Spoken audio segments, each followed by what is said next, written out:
Well, hey guys, you want to crash a barrel pick? So, a good friend told me about a barrel pick that's going on at Shortbarrel in Norcross. So we know the time, we know the place. I got the t-shirt. We're going to crash a barrel pick. Come along with us.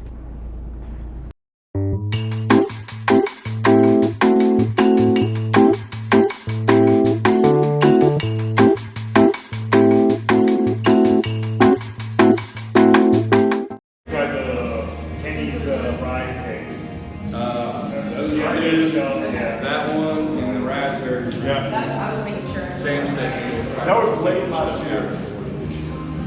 Sorry. Same. Yeah. Get everybody filled up and then we'll come back and have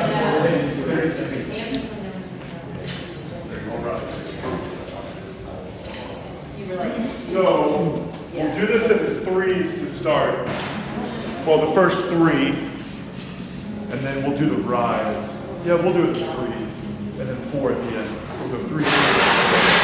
We'll do all the bourbons, and then we'll do the rise, and then we'll do the heights. And figure things out a little bit. Correct. We got the side.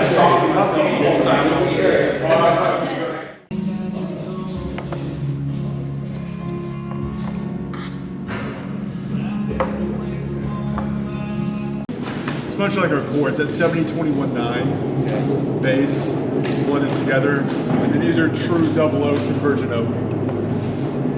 So finishing times in about, if you'll look, between 4 and 6 months on these. These are on the longer end for sure. So typically they go into first primary barrels and then secondary?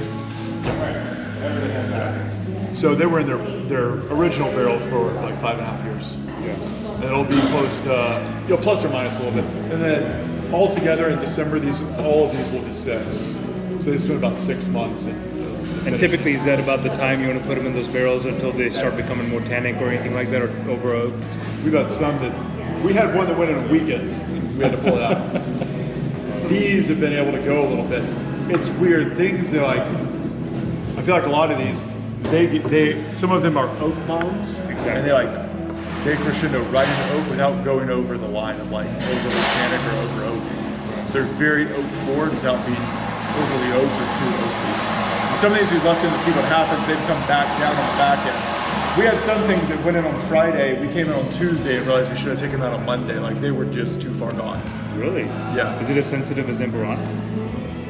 When you're dealing with virgin oak, actually, so to take a step back, those were toasted only.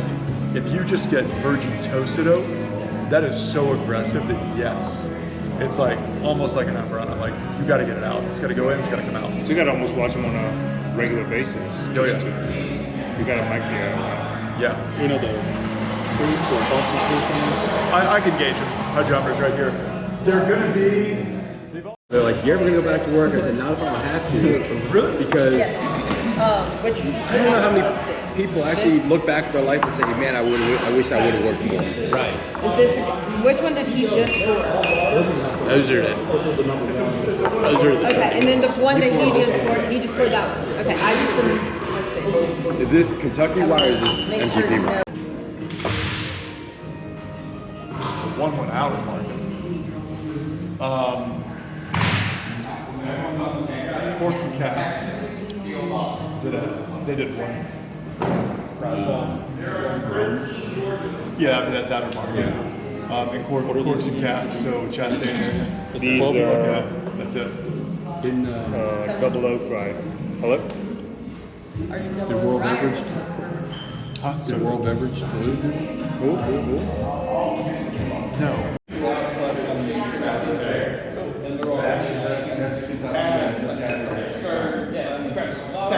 This is these two behind you are the Georgia ones, Kentucky one, and that's the raspberry one there. The one on the right's the raspberry? That one down there, yeah. Yeah, number 10. This one right here, last one. Okay. The last one. Like I was mentioning guys, and I just went kind of pretty close. You know, the very excited. And so we had one guy come down who runs the group called RC Speaking. I think his name is the raspberry easy to pick out? But he's received his barrel into Kentucky. But It is? that's not my deal. But bluegrass is the first like Kentucky blue. Yep. I really like the way this one smells. It smells really good. You could make a candle out of it. Or the raspberry, Scratch and sniff. Yeah. That's a good question. That's a Patrick or question. Maybe Drew. Don't ever want to count Drew out. No pressure. I was just trying to look at the barrels, but again, they What was don't it?